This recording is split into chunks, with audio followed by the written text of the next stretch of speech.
2003లోనే మన తిరుపతిని డివిజన్గా అనౌన్స్ చేశారు వస్తుందని. ఆ చివరి క్షణంలో గుంటూరుకు తరలించడం జరిగింది. అక్కడ నాయకులు ఈ తిరుపతికి 2003లో రావాల్సిన డివిజన్ విజయవాడకు అతి సమీపంలో ఉన్న గుంటూరు తీసుకెళ్లారు. ఎలాంటి జస్టిఫికేషన్ సెక్షన్గా పరంగా తీసుకున్న గుంటూరు చాలా చిన్న డివిజన్ సెక్షన్ కూడా. అలాంటి 30 కిలోమీటర్ల దగ్గర విజయవాడకు గుంటూరుకు మధ్య దూరం 30 కిలోమీటర్ల ఉన్న డిస్టెన్స్లో ఒక డివిజన్ ఏర్పాటు చేశారు.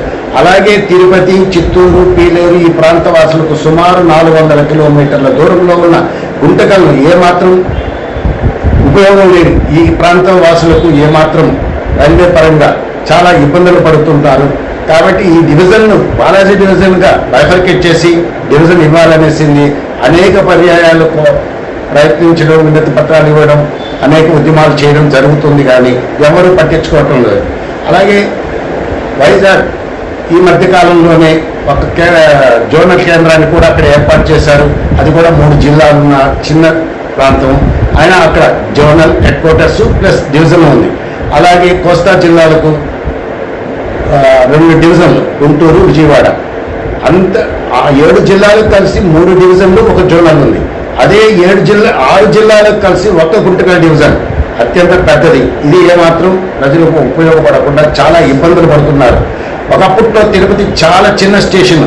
ఆ రోజుల్లో 4-5 ట్రైన్లు వచ్చాయి వెళ్ళేటివి. ఈరోజు సుమారు 100 ట్రైన్లు పైన ఈ మార్గం వల్ల నడుస్తున్నాయి. 1,00,000 మంది యాత్రికులు ఈ తిరుపతి గుండా ప్రయాణిస్తున్నారు. అలాగే సికింద్రాబాద్లో అత్యధిక కలెక్షన్లు ఉన్న స్టేషన్లో తీసుకుంటే ఈ దక్షిణ మధ్య రైల్వేలో సౌత్ సెంట్రల్ రైల్వే విజయవాడ తర్వాత సికింద్రాబాద్, విజయవాడ 3rd ప్లేస్లో తిరుపతి ఉంది. కాబట్టి ఇంత ఆదాయం వస్తూ ఉన్న ఈ ప్రాంతానికి గుర్తింపు రాకుండా డివిజన్గా గుర్తించలేకున్నారు. తప్పకుండా తిరుపతిని డివిజన్ చేయాలి. దీనికి జస్టిఫికేషన్ ఉంది. ఆదాయపరంగా తీసుకున్న ఇక్కడ ఉన్న